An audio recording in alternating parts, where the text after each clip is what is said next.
Hello everyone, I'm Jane Pointer, host of AZ Illustrated Science. In this episode, we explore a topic near and dear to many, food. From a moth that is helping scientists understand more about how we smell our food, to the importance of fungi. They're good for so much more than sautéing in butter. That's coming up, but first, a look at today's top stories. The U.S. Airways American Airlines merger is drawing the attention of a U.S. Senate subcommittee. This morning, senators questioned the U.S. Airways CEO about what the loss of the airline's headquarters would mean to Tempe. The reality is American Airlines has been headquartered in Dallas-Fort Worth for quite some time, and we thought that was the right place to keep the American Airlines headquartered. But again, not done lightly. We expect to retain a large corporate presence in Tempe as well. We've just renewed our lease on our headquarters, and we expect to maintain that facility and have it fully staffed with management personnel because we are committed to Arizona. Consumer advocates are concerned the merger will decrease competition and drive prices up. The Rio Nuevo board is moving forward on the Tucson Convention Center renovation. The plan to renovate the TCC was approved by the board at its Monday meeting. Over the next month, Rio Nuevo will develop a budget to renovate the arena and then open the plan up for public comment. At its next meeting, the Rio Nuevo board will also listen to a proposal for a new downtown hotel. And the Tucson City Council is poised to pass a new law requiring owners to let the police know if a firearm is lost or stolen. Councilman Steve Kozachik is sponsoring the measure, which he says a number of cities have already passed. The council gave the measure preliminary approval at a study meeting earlier today. A final vote will take place in 60 days. And that's a look at tonight's headlines.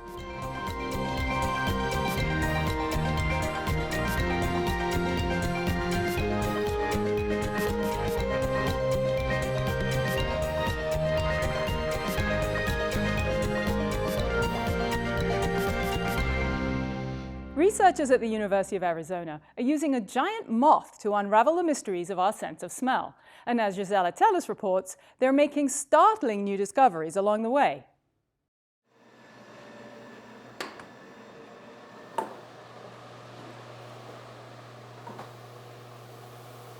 We'll look at a box where some little caterpillars have hatched. This is a box that's a little bit further along, and you can see lots of little caterpillars. For more than 3 decades, neuroscientist John Hildebrand has worked with some of the world's smallest brains, the brains of insects. The first response I usually get to that is people say, "You mean insects have brains?" Yes, they have brains. So I like to tell people the next time you swat a bug, remember that it was somebody's daughter or son and it had a brain. These are the size of cigars now. Hildebrand, a University of Arizona Regents professor, studies these daughters and sons to explore the sense of smell and how it affects insect behavior. He came to this peculiar interest by chance. As a graduate student, he considered careers in chemistry, biology, and even music before a single encounter led him in a new direction. One day in 1965, I think it was, I found a little book on the shelf in the library called Nerve Cells and Insect Behavior. And that title, it was intriguing to me. And there was a praying mantis on the cover, which I always liked praying mantises. So I picked up the book and I sat down and started to read it, just out of curiosity, something unrelated to my work during the graduate studies. And that book was so amazing, I read the whole book without getting up. I read it in one sitting. And when I put it back on the shelf, I had the little voice in my head tell me, that's the thing you really want to do. This is called a mating cage. When he began to head his own lab, Hildebrand chose to study Manduca Sexta, commonly known as the tobacco hornworm. It's a giant moth that can reach a wingspan of more than 4 inches as an adult. Its oversized body holds an oversized brain, and that makes it easy to study Manduca Sexta's nervous system. The paper smells like host He plant. focused on Manduca's sense of smell, and for good reason, says researcher Rob Mitchell, a member of Hildebrand's team. So as humans, we use our eyes, our vision, and our hearing a lot. When it comes to smell, it's less important. So smell is something, it's nice to know when your house is on fire, but in general, we don't use it quite so often. Insects are the other way around. So insects use their sense of smell to find food, to find places to lay eggs, even to know who's a male and who's a female. It's very important to their life history. When insects use their sense of smell to find food, it often spells trouble for humans. One caterpillar can completely defoliate a plant. Food-seeking insects can threaten crops or even, as in the case of mosquitoes, spread disease. Understanding how insect brains handle the business of smelling could give humans a new tool for keeping pests at bay, says Mitchell. If we can identify what chemicals are released by crops or important food plants that the insects are cueing in on, then we can try to modify those chemicals or change the blend in the area and make the insects less interested in it. Every scent is a mix of different chemicals, and Hildebrand's team is trying to cue in on which chemicals trigger the strongest insect response. One way they try to answer this question is by literally reading Manduca's mind. One of the simplest ways to do it is to simply stick an electrode into the brain and monitor the voltage of a particular cell or set of cells. So what we're seeing are 16 different channels. Each one of them is a different part of the brain, and each one of them is recording from all of the neurons in the nearby area. So what we end up is kind of a cacophony of different neurons activating and deactivating at the same time. And you can actually hear that right now. This sort of static that's in the background is the voltage potential turned into a sound, so we can hear what's going on and know when we're close to neurons. The result is a map of how the moth's brain processes smells. That isn't just good for understanding and potentially altering insect behavior. It helps scientists understand the human sense of smell, too. There's still a lot scientists don't know about how we recognize smells. How we know, for example, that a glass of red wine isn't a cup of coffee, even if some of the chemical components are the same. The important thing to know is that if you take a sniff of a cup of freshly brewed coffee, there are more than 800 compounds that you're detecting all at once. It's a very complex stimulus. For a chemist to analyze that and tell you how much of what kinds of compounds are there would take a long, multi-week effort and very complicated instrumentation. And yet you take a whiff of that and you immediately know it's a dark roast, or it's a light roast, or it's a medium roast, or it's been sitting on the stove too long and it's burned, or that's instant coffee and it's not my kind of coffee. You can tell so much about it because your olfactory system is able to do very quick analysis of the complex mixture, and on the basis of learning, you can compare what you sniff to what you've learned. Hildebrand's work has also drawn interest for an unexpected application: military defense.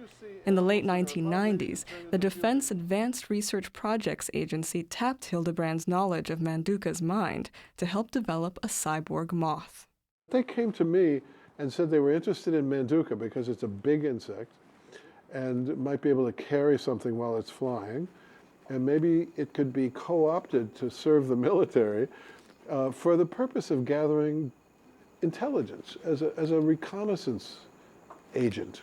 Hildebrand's team succeeded in using electronics to put Manduca to work as a spy, and revealed yet another tantalizing possibility for moth research.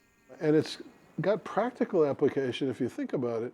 If you can get electronics to talk to the nervous system directly, this could be helpful for therapeutics in the future, that kind of approach, if you wanted to overcome spinal damage that leaves somebody as a paraplegic, and you could somehow bypass the lesion and have electronics substitute for what has been damaged in the nervous system. It's just one more potential gift from what Hildebrand calls his second favorite creature, a bug with a big brain and many still unsolved mysteries. And the transformation from this to this is, I think, one of the miracles of nature. Of course, we're all familiar with mushrooms, probably sautéed in a little butter and garlic. But fungi do more than top a salad or sirloin. They're involved, of course, in many of our modern prescription drugs. They're also important for food preservation and preparation and are critical to the environment. Here to talk about working fungi is plant scientist professor and mushroom connoisseur, Barry Pryor. Mushroom connoisseur, I love it. And you have brought a plethora of things for us to see. Well, great. I hopefully we'll be able to talk a little bit about mushrooms and how we interact with mushrooms. All right, so I think many of us would be surprised at the breadth of usages for mushrooms in our food. Mm-hmm. Why don't you talk a little bit about what you brought in here? Well, humans have been eating mushrooms and using mushrooms to modify their food products for thousands of years. And perhaps one of the first uses of mushrooms was in fermentation processes to preserve our fruit juices and our grain beverages, and also to make our bread, to leaven our bread, make it fluffy. I see. Now, I see there's some other things here that go with the bread. Well, we've been, as I mentioned, we use fungi to preserve our food, and we use fungi in many different ways. For example, we have here some salami, and salami is made with using a bacterial and a fungal fermentation. We start by incorporating bacteria into the meat, which let it ferment in the meat, and it acidifies the meat. And once it's done acidifying the meat, then we place that product into a casing and then spray the outside of the casing with a fungus. And the fungus will start drawing the water out from the meat and helping preserve it, helping dry it, and also to impart some flavors to the meat. And we do the same things with certain cheeses. For example, we have our brie cheese, and brie is made in exactly the same way. We add a bacterium to acidify the cheese, and then once the bacteria has acidified the cheese, we add a fungus to the outside to start drawing away some of the moisture and create a protective barrier on the outside of the cheese. So you're telling me that all this yummy looking white stuff on the outside of the salami is actually fungus? That's right. That's right. Why not? And we use the fungi to impart all kinds of flavors into our food too. As for example, when we use our blue cheese, the blue that you see in blue cheese is in fact fungus, and it imparts a very unique flavor to Roquefort cheese, which some people find very pleasing and some people find a bit strong. I think it's yummy. Where's the wine? Yeah, that's exactly what we need. Wine is also a fermentation product made by yeast, and of course yeast are fungi. So if we had a bottle of wine here, we'd have a perfect lunch, all with fungal modified foods. So what about these? What have you brought here? Okay, so my lab right now, we're interested in growing mushrooms as a means of recycling common landscape wastes and consumer waste, and particularly on college campuses. Most college campuses are interested in reducing waste and recycling their waste and becoming more green. Well, we're going to use fungi to help us achieve that goal at University of Arizona. So you're going to take all of that waste and turn it into food? Well, there's two types of waste in particular we're targeting. Mesquite beans, because we know we have many mesquite beans all over Arizona, and the University of Arizona has perhaps 800 mesquite trees around campus. Each tree probably produces over 100 pounds of mesquite pods every year. These mesquite pods fall to the ground. They have to be raked up, taken out to our landfills where they'll decompose there. Well, we're going to use some of these mesquite pods to grow mushrooms. And then after we grow mushrooms on these mesquite pods, we'll be able to use those pods, which are now broken down further, and we'll take those out to compost piles instead of the landfills and use them to fertilize our gardens. And what about pizza boxes? Well, that's another product, recycling product we're interested in using fungi for. We know that university campuses generate a lot of consumer waste, coffee grounds, for example, pizza boxes, for example, and we hope to use mushrooms to help recycle these consumer wastes, grow a gourmet product, a delicious, nutritious gourmet product, and then these products will be able to move into the composting cycle and then be returned to our gardens as fertilizer. And I also understand you have a mushroom shed? That's right. Part of our program in using mushrooms for recycling is to do research, is to educate, and to recycle.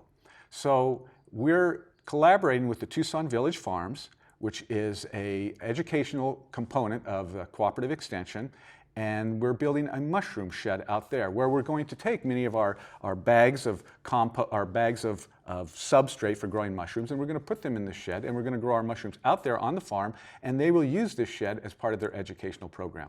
And we can go see it? You can go see it. It's currently just finished construction. We'll be placing shelves in the mushroom shed within the next couple weeks. And then a week or two after that, we'll be filling up the shed with bags of mesquite pods or coffee grounds or pizza boxes and growing beautiful gourmet mushrooms on them. How fabulous. Thank you so much. Oh, you're very welcome.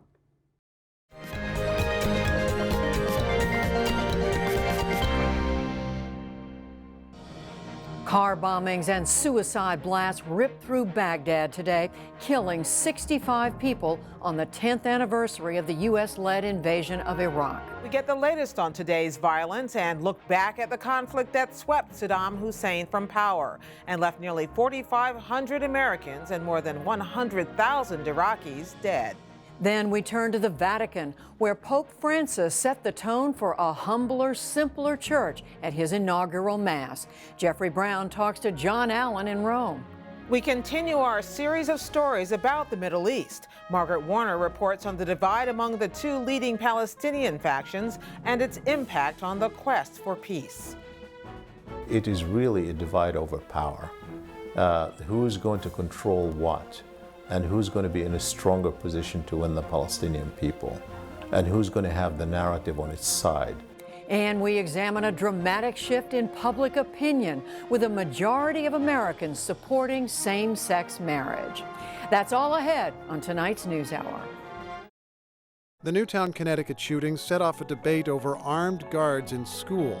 Stockton, California already has them after a shooting decades ago. If there were fights, people would probably not want to fight because she's here. Or if someone tries to bring a gun, they'll stop it. I'm Steve Inskeep. Police in schools on the next morning edition from NPR News.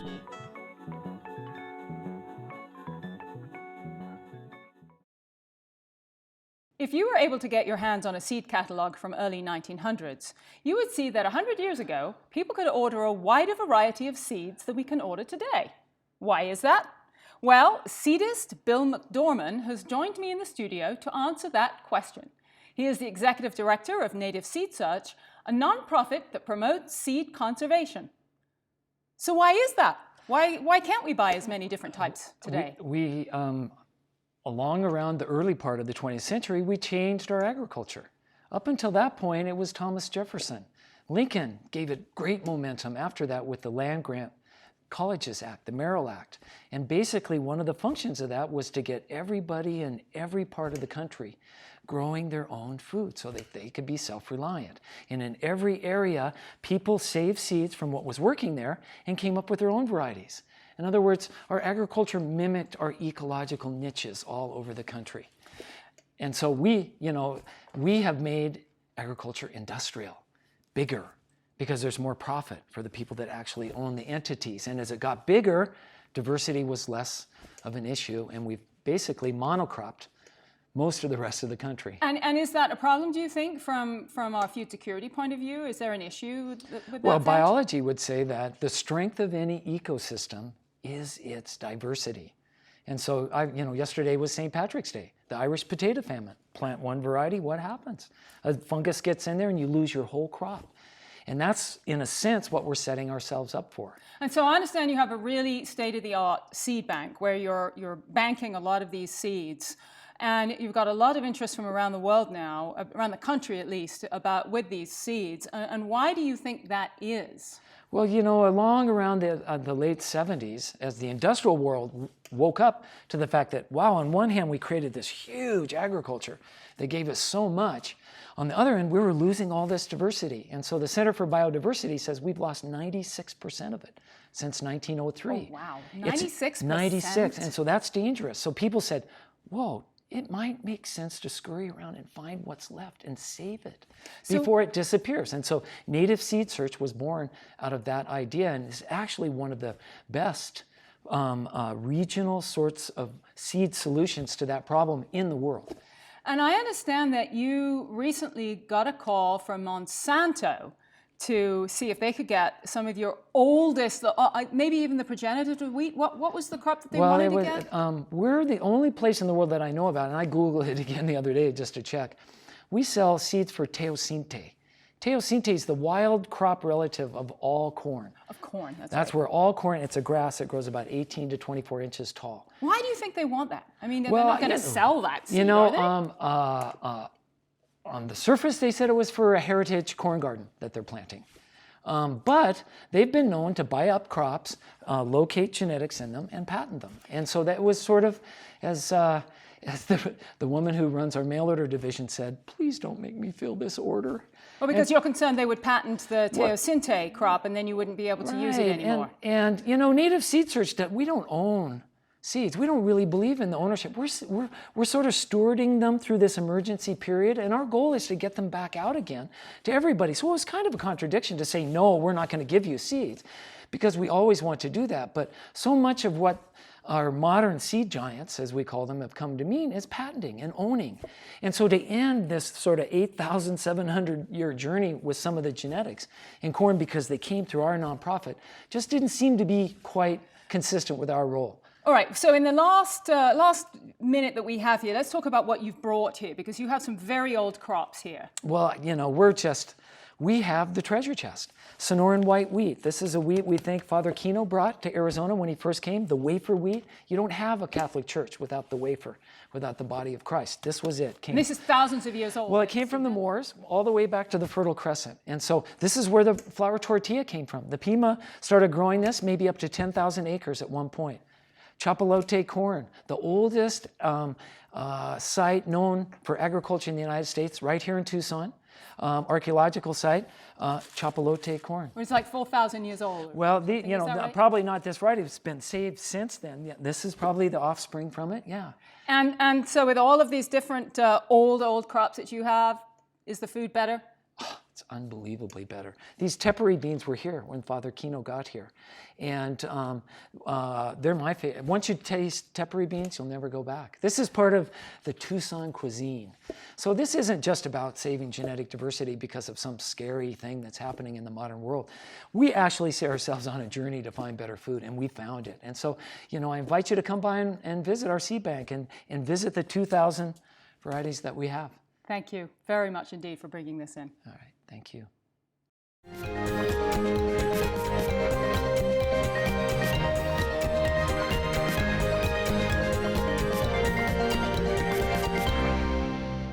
When you hear from young people about their professional aspirations, they often dream about moving to major metropolitan areas. But tonight, we're introducing you to 4 people in their 20s or 30s who are seeking greener pastures on a farm. The former Tucson residents set up shop in Cochise County to work the land using permaculture and biodynamic growing principles to produce heirloom fruits and vegetables they can sell at farmers markets. Photojournalist Mitch Riley brings us the story from Sleeping Frog Farms north of Benson.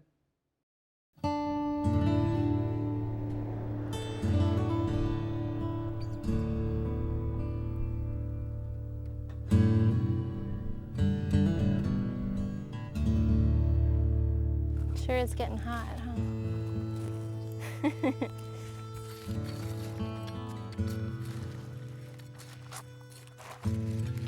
Feels like spring cleaning, kind of. So on a typical day, we're harvesting, planting, tilling in the new manures and organic material to build more soil. I'm glad we're fertilizing. And it's like if you have healthy soil, everything else, the plants already know what to do. It's ingrained in the enzymes in the seed. You give it water and healthy soil, they do their thing. We wake up every morning and this is our land, and we decide, you know, what to plant and how much food to grow, and we're feeding Tucson, which feels really good. It started out originally with Debbie, CJ, and myself, who would all work together, and Clay, who's been a longtime friend, just sharing similar interests and values with food and food policy. Artichoke. We actually grew these from seed, and these are heirloom varieties. Total have 75 acres. Currently we have 3 of it cultivated, and our hope is to get, within the next year, up to about 12 acres of vegetables. Maybe we want to save her for when people are tired of eggplant. Springtime, we've got kale, lettuce, potatoes, a lot of different greens, a lot of different root vegetables going. Summertime is more squash, winter squash, summer squash, cucumbers, okra, tomatoes, and peppers. For 5 years I got out of ag, and it was the most miserable. It almost killed me. Actually, this is, you know, like the 5th project like this I've tried to do, but it always failed because the passion of some of the people wasn't there. It wasn't the right group of people for that synergy. This group, it seems like a family, you know. You went back and I know, I was like, oh, there's kohlrabi there. You know, I grew up in Tucson. I was sure I wanted to run away for years, and eventually found my way back and decided it's where I wanted to stay. Asking for more bunching greens. I much prefer it outdoors. I'm not much of an indoor person. Yeah, it'd be a nice change. My mother always had amazing gardens, an amazing green thumb. So since day one, I've always been You know, we were by no means farmers, but very much so urban gardeners. Yeah. I guess I was always interested in gardening and the idea of growing your own food and kind of homesteading, what that would look like on a family scale. I was like, I went to go feed the chicks at that point. I was like, Dad, you're gonna have to get up. Type 2 diabetes and chronic pain and cancer and obesity and all these things that we know now are caused by the way people are eating and the way our society eats. So I decided to quit my job and go grow food instead and be part of that solution. Good job, Clay. Good job, Clay. I think we focus a lot on a preventative maintenance, not so much a Western idea, but building healthy soil, building healthy animals, keeping an overall environment of health using the probiotics. But this is basically just organic wheat that's been fermented out with organic molasses and beneficial bacteria. You know, I mean, we are trying to, in long terms, run this in a way that is both sustainable on an environmental level as well as a financial level. So it is important to us to be able to have a certain quality of life. But, you know, I spent most of my money on high quality vegetables anyway, so, you know, I might as well be growing my own and purveying that within the community. What if we do 12 co-op collards and yeah, a lot of people have been, you know, gosh, you must feel so isolated. You're in the middle of, we don't get cell phone reception out here, you know. Clay's iPhone doesn't work. Monday or Sunday night. It's really challenging here in a lot of ways, but I find it almost easier to grow in this environment than, you know, a dank, overwatered Louisiana or Washington or Montreal. When you love what you're doing, I mean, I think we all find that we can take the work. The harder part is all the variables that are inherent in farming. 1 week we look at a bed and it's like, oh, we've got $500 worth of lettuce there. We'll harvest that next week, and we come out next week and we've had 3 or 4 90-degree days in a row, and that lettuce is done. You know, we missed out on that. Or infestations of bugs, you know, come on, and then at some point you just pull the plants out. You know, when it's really bad, just cut your losses. Well, you know, I'd say it's hard. It takes a lot of work. It does. We all put in, you know, all the hours that we can. I don't have a day off at all, but it's very rewarding to be able to establish something, to be able to create something, and to be able to see it through. All right, ladies. When you're able to work with a group of people that are like-minded, it's amazing what can be done, even in just a year with a few sets of hands. We get sun-dried. I don't really feel like it's work. This is what we'd be doing on a daily basis. It's just instead of doing it for someone that has their own idea of how to do things, it's us, and we pretty much all agree. This is where the water is. This is where the, you know, great expanse of land is, and our goal is really to feed as many families in Tucson as we can, in southern Arizona, really, and this is the land that can do that. What we did from the beginning was just anything we made went back into the farm to try and increase our growing space. So, you know, at some point that may change. You know, I'm sure we'll get to a point where we feel comfortable with the amount that we have, but we haven't gotten there yet. To us, it's like we've just scratched the surface. So it's almost, at least where it seems right now, it's endless to where we could go and what we could put back into the farm.